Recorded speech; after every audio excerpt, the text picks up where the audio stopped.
오늘은 솔로몬에 대해서 한번 더 보려고 그래요. 지난주 성경 공부 때 봤는데, 조금 보충 설명이 필요해서, 보고자 하는 내용이 더 필요해서, 오늘 솔로몬에 대해서 한번 더 보겠습니다. 솔로몬은, 제가 이걸 안 갖고 왔으니까 한번 읽어주세요. 하나님께 솔로몬은 1000번제를 드렸어요. 성전을 짓고 나서. 그랬더니, 하나님께서 감동하셨어요. 그래서 솔로몬에게 물어봅니다. 너의 소원이 무엇이냐라고 했을 때, 솔로몬은, 백성을 올바르게 재판할 수 있는 지혜를 주세요라고 말씀을 드렸어요. 거기에 또 하나님이 또 감동받으셨어요. 그래서 하나님께서는 그에게 부귀와 영화도 더해 주시겠다고 약속하셨습니다. 그리고 솔로몬은 그 지혜를 잘 사용했어요. 그 당시에 그래도 그 당시에는 최고로 지혜로운 사람으로 남게 되어 있습니다. 다른 나라에서도 그 솔로몬의 지혜를 듣기 위해서 방문을 왔어요. 솔로몬이 도대체 무슨 말을 하고 어떤 지혜를 받을 수 있는지. 단순히 솔로몬은 이렇게 살아라, 하나님에 대해서 이렇게 해라라는 지혜도 많이 알고 있었는데, 의외로 나무에 대해서, 꽃에 대해서, 새에 대해서, 그러니까 모든 다방면에 있어서 정말 섭렵할 수 있을 만큼 지혜로웠어요. 그리고 일반적으로 생각하시면 지혜로운 사람, 누군가 존경받는 사람은 한순간 잠깐 어느 정도 그러다 말겠지라고 생각을 합니다. 그런데 성경에 나와 있는 표현대로 할까요? 그냥 얼마 만에 끝나는 게 아니고 솔로몬이 살아있는 동안 란 말 써요. 솔로몬이 살아있는 동안에 모두가 평안했다 그럽니다. 살아있는 동안 모두가 평안했다고. 40년을 통치했어요. 40년 동안 평안했다는 얘기예요. 대단한 리더죠. 게다가 하나님도 도와주셨어요. 어쩌면은 그때 당시는 자연에 민감했기 때문에 몇 년 가뭄, 몇 년 홍수 이런 게 충분히 있었을 때였었는데, 성경에는 뭐 작은 일은 있었겠지만 기억에 남을 큰 사건은 없었나 봐요. 40년간 평안했습니다. 오늘 본문에 이런 말이 있어요. 각자 모든 사람들의 자신의 포도나무와 무화과 나무 아래에서 평화를 누리고 살았답니다. 무슨 얘기냐면, 우리 집에 포도나무와 무화과 나무가 열매도 잘 열리고, 그래서 우리가 각자 모든 사람이 자신의 포도나무와 무화과 나무를 따서 충족하게 살았다라는 얘기예요. 정말 평안한 시대예요. 정말 가만히만 있어도 집에 있는 걸 따먹을 수 있을 만큼 모든 부분이 안정되었다는 이야기입니다. 하지만 이제 솔로몬의 지혜는 거기까지였어요. 한편으로는 그의 삶에는 그 인생이 끝나고 다음 왕권을 넘겨줄 때 생각보다 큰 싸움이 없었어요. 상당히 큰 나라였고 권력도 셌고 이 정도면 아주 부자였었는데, 솔로몬 뭐 작은 것들은 있었지만 그렇게 다윗에 비해서도 별 문제 없었고요. 근데 이후에 나오는 어느 왕들보다도 별 문제 없이 그냥 왕권이 인수인계 됐어요. 뭐 되게 지혜로웠던 것 같아요. 그렇게 보면은. 단지 솔로몬은 하나님과의 관계가 멀어졌던 게 문제였던 겁니다. 세상 사람들은 화평했는데 솔로몬으로 인해서 솔로몬은 하나님과의 관계만 틀어졌네요. 자, 오늘 내용을 보고 우리에게 어떤 교훈을 주시는지 한번 생각해 봤으면 좋겠습니다. 먼저는 일단 확실히 그는 그의 지혜를 잘 사용했어요. 정말 잘 사용했던 겁니다. 생각보다 불화가 없다고 말씀드렸죠. 한 가지 좀 얘기를 드려볼까요? 솔로몬은 아내가 700명에 첩이 300명이었어요. 1000명이 1000명. 이건 뭐 남자들의 꿈의 왕인가요? 네? 근데 어쨌든, 그런데 이상하게 어느 왕권이든 그렇게 여왕들이 많으면 참 큰 문제들이 많이 있습니다. 그렇죠? 여러분들 아시는 역사에서도 많이 보셨다시피. 그런데 큰 싸움이 없었어요. 정말 리더십이 탁월했던 것 같아요. 단지 딱 한 가지 문제가 있었어요. 솔로몬이 그만둘 때, 왕권을 넘길 때, 그 선지자가 12개의 천을 나눠서 한 사람한테 10개를 주고, 이제 솔로몬이 왕권이 바뀔 거야 라고 합니다. 그때 당시에 솔로몬이 자기 아들한테도 왕권을 줄 수 있었는데, 10개를 뺀 나머지 2지파만 가겠다고 예언했는데 그대로 됐어요. 사실은 솔로몬이 못한 건 아니에요. 그때 당시에 솔로몬이 조금 못했다고 하면 굳이 이런 거 세금을 좀 많이 걷었고, 그 다음에 사람들한테 일을 좀 많이 시켰어요. 궁전을 짓거나 큰 프로젝트가 많아가지고. 그래서 솔로몬이 죽고 아들이 왕이 됐을 때 사람들이 아들한테 이렇게 얘기했습니다. 세금 좀 줄여주시고요. 노동을 조금 적게 했으면 좋겠어요. 그럼 섬기겠습니다라고 했는데 아들이 지혜로운 자들의 말을 듣지 않고 자기 친구들의 말을 들은 다음에 이렇게 얘기를 합니다. 아니야, 일은 더 많아질 거야. 세금도 더 너희는 많이 내야 돼. 이래서 나라가 찢어지게 된 거예요. 그거 아니었었으면은 어쩌면 솔로몬의 나라도 크게 연결되거나 잘 될 수 있었을 것 같아요. 그만큼 솔로몬은 그의 자기에서 정말 확실히 했다는 겁니다. 재판을 올바르게 하기 위해 했던 솔로몬의 지혜. 이 부분 참 좋았던 것 같아요. 평안을 이루었어요. 여기서 첫 번째는 이겁니다. 어떤 지혜를 갖길 원하시나요? 솔로몬이 갖고 싶은 지혜는 사람들을 평안하게 하는 지혜였어요.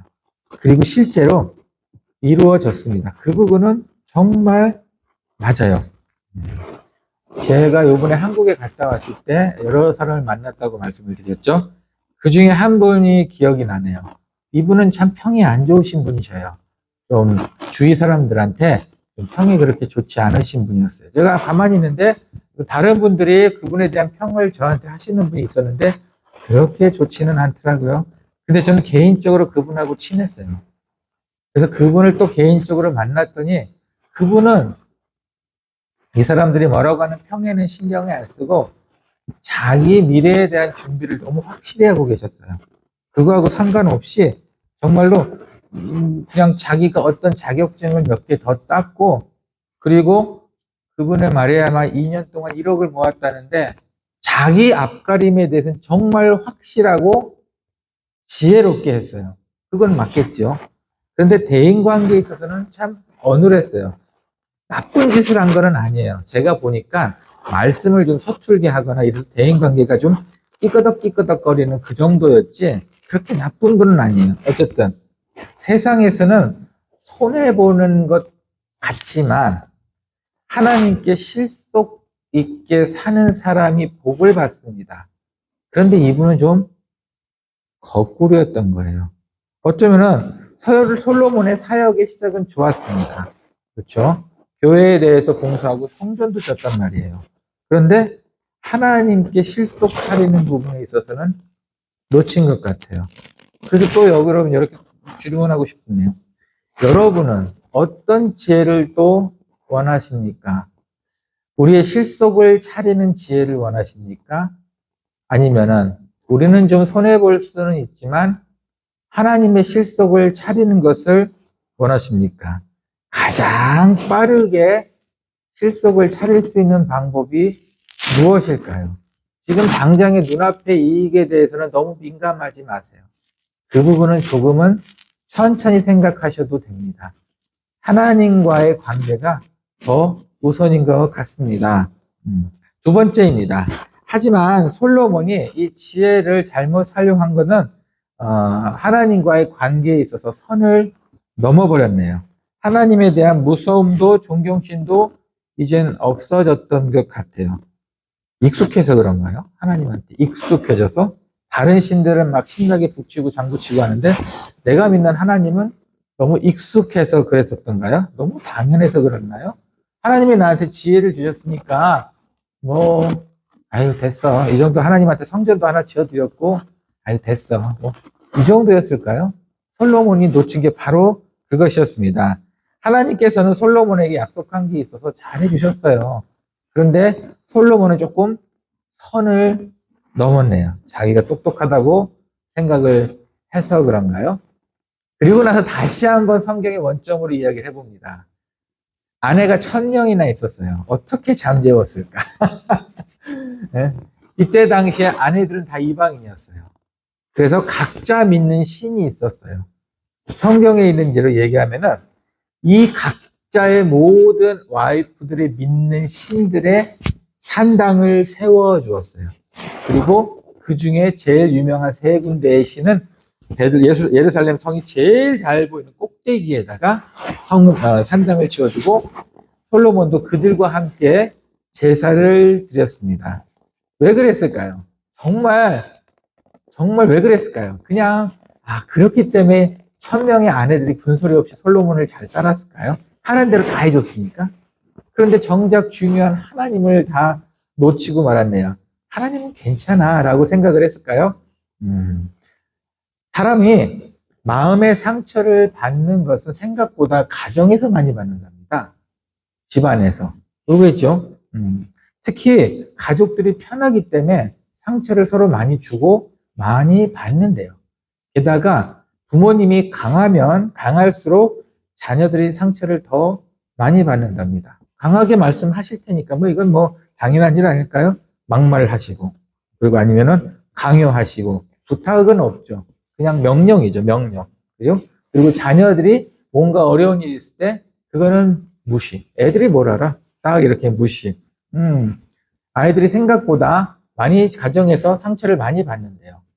그래서 상담을 가보시면은 그 상담하시는 분들이 반드시 물어보는 게 너희 어머니 아버지는 어떠셨어? 이겁니다. 그 상처가 과연 어디서 왔을까? 상담하시는 분의 기본 질문이에요. 너희 부모님은 어떠셔? 너와의 관계는 어때? 이거에 대한 열매를 볼까요? 선교지도 마찬가지예요. 제가 있는 선교지 저번에 말씀드렸죠? 3가지 아버지의 부류가 있어요. 도망갔거나 죽었거나 감옥 갔거나 제대로 아버지에 대한 모습이 없어요. 그러니 이거에 대한 후유증이 어떻게 나왔냐면은 여자아이들 같은 경우는 남자들이 조금만 잘해주면 그 사랑이 너무 좋아서 달려듭니다. 그래서 미혼모 천지예요. 그 사랑이 그렇게 받고 싶었나 봐요. 그것 때문에 참 어려운 일들이 계속 연거푸 이어지고 있습니다. 거꾸로 이런 경우도 있죠. 자녀가 부모에 대해서 무시를 한다거나 이런 경우도 있습니다. 왜 그럴까요, 서로? 가족들이 왜 그럴까요? 제일 친해야 되고 제일 보듬어야 되는데 왜 그럴까요? 익숙해서 그런 거 아닐까요? 익숙해서. 그냥 애들한테는 그렇게 해도 돼. 부모님한테는 엄마 아빠한테 그렇게 해도 돼. 하나님께서 그의 아버지 다윗을 사랑했던 이유가 다윗은 변하지 않았다는 거예요. 다윗은 죽은 그날까지 하나님 앞에 있어서 변하지 않았습니다. 그렇기 때문에 다윗이 존경을 받은 거고 그 축복이 솔로몬한테까지 오게 된 겁니다. 변치 맙시다. 우리 안 변했으면 좋겠어요. 하나님이 익숙해서 이제 교회 생활이 익숙해서 어쩌면 신앙생활이 대충대충 가고 있을까요? 그것도 아닌 것 같아요. 끝까지 하나님한테는 예의를 지키는 우리가 되었으면 좋겠습니다. 저도 그래요. 똑같은 아이 마당교회 수십 명, 수백 명이 와도 예의 있는 애가 좋더라고요. 저만 그럴까요? 3번째입니다. 그런데 하나님, 우리는 솔로몬 같이 잘 하고 싶고 안 변할 자신도 있는데 우리는 그런 지혜가 없네요. 어떻게 되죠? 하나님께서는 솔로몬한테 특별히 달란트로 지혜를 주셨는데 우리는 그런 지혜가 없습니다. 하나님께서 주신 달란트를 잘 사용하고 싶은데 하나님께서는 모든 사람한테 달란트 주셨습니다. 모든 영혼한테 달란트를 주셨어요. 근데 우리가 그거를 느끼지 못하고 찾지 못하고 알지 못하는 것이 문제였던 겁니다. 모든 분에게 달란트를 주셨어요. 저는 없는 것 같은데요. 아니에요. 여러분의 친절한 말 한마디도 여러분의 달란트가 됩니다. 어쩌면 지금까지도 여러분이 여러분의 달란트를 찾지 못했을 경우도 있어요. 간절하게 한번 찾아보시는 것도 어떨까요? 예를 들면 이거죠. 윤문수 집사님이 20대 나는 맛있는 떡집 하는 떡집 부사장이 될 거야 라고 하셨을까요? 아니에요. 그 달란트, 이 맛있는 떡을 만드는 그 달란트는 언제 생겼을까요? 그렇죠. 나중에. 지금도 늦지 않았다는 겁니다. 하나님께서는 우리한테 솔로몬과 같은 지혜의 달란트를 주시진 않으셨을 거예요. 하지만 제가 아는 여러분을 만났을 때 여러분이 따뜻하게 저하고 얘기하는 그 따뜻함도 달란트입니다. 세상을 변화시킬 수 있는 따뜻한 말 한마디도 달란트입니다. 여러분이 보든 안 보든, 남이 보든 안 보든 내 손이 부지런히 움직여서 누구를 도와주는 것도 달란트입니다. 하나님한테 최고의 선물을 받아놓고 마지막에 인생을 조지는 사람이 되겠습니까? 아니면 내가 갖고 있는 달란트는 정말로 작고 미흡하지만 마지막에 있어서 하나님한테 칭찬받는 달란트를 가지고 그것으로 사시겠습니까? 솔로몬은 자신에게 주시는 지혜의 말년에 잘 사용하지 못했어요. 그렇게 사느니 작은 달란트라도 하나님께서 우리에게 주신 특별한 그 달란트라도 인정하고 잘 사용하는 것이 좋지 않을까요? 하나님께서 누구에게 더 칭찬해 주실까요? 작은 것을 준 자가 큰 열매를 맺었을 때 하나님께서는 칭찬하십니다. 그러니 큰 것을 가진 사람들을 부러워하지는 않으셔도 될 것 같아요. 그 큰 것을 가진 사람은 그 감당하기 위해서, 더 칭찬받기 위해서 받은 큰 것보다 더 크게 일을 해야 합니다. 어떻게 보면은 하나님께서는 우리에게 맞는 달란트를 각자에게 주신 것 같습니다. 은총교회 8주년 오늘 기념 예배예요. 제가 세 가지를 말씀드렸습니다. 첫 번째는 손해보는 것 같지만 그래도 실속을 차릴 수 있는 신앙생활을 하는 은총교회가 되었으면 좋겠습니다. 그리고 둘째로 하나님께 끝까지 변함없는 익숙해졌다고 막대하는 그게 아니라 정말 하나님 앞에서는 끝없이 겸손하고 변함없는 신앙생활을 하셨으면 좋겠습니다. 그리고 세 번째는 하나님께서 우리에게 주신 어떤 달란트라도 지혜롭게 잘 활용하는 신앙생활을 하셨으면 좋겠습니다. 그런 은총교회가 되기를 간절히 소원합니다. 함께 기도합시다. 주님 감사합니다. 오늘도 지혜로운 솔로몬을 한편 보았습니다. 솔로몬에 대한 부러운 것도 많이 있었습니다. 그의 지혜, 그가 가졌던 모든 영광이 그렇게도 부러웠습니다. 하지만 하나님, 오늘에서야 알게 되었습니다. 우리에게 주신 작은 달란트도 하나님 앞에서는 귀하게 쓰일 수 있음을 알게 되었습니다. 우리에게 주신 보이지 않는 이 달란트도 하나님께서 기뻐하신다는 것을 알게 되었습니다. 우리도 작은 달란트, 정말 주님께서 사용할 수 있는 정도의 달란트를 주심을 감사합니다. 지혜롭게 활용할 수 있도록 도와주시고 은총교회가 주님께서 허락하신 은총교회가 이젠 더욱 지혜의 교회가 되기를 소원하오니 함께하여 주시옵소서. 오늘 말씀도 감사합니다. 예수님의 이름으로 기도합니다. 아멘.